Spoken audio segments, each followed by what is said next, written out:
I think that's the exciting moment we're in, is we're going to move past this polarized state of human perspective where we keep flipping the victim-perpetrator code and we use the savior mentality to keep that victim-perpetrator coin flipping to keep a mirage going. And we can get into why we created the mirage in the first place.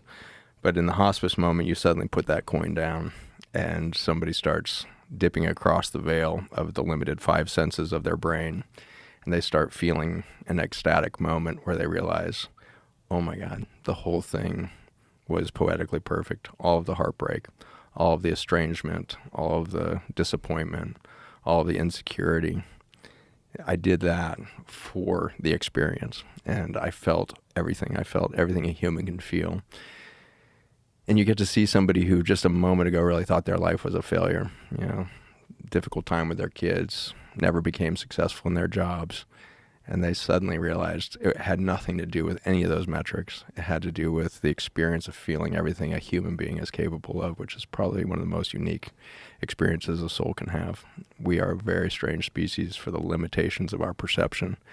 And for that, we get to feel a lot. And that's really blessed. And so I think we're moving towards this moment as a species now.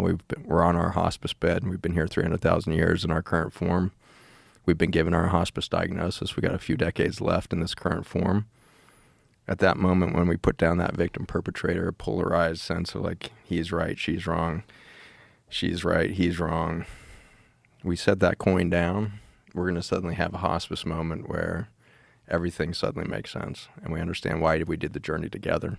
We realize that those that we thought were our enemies or the biggest problems of our lives were holding polarity to a human experience. I was waiting for our deathbed moment, because about 10% of hospice patients don't die. They get discharged and go on to live a new life.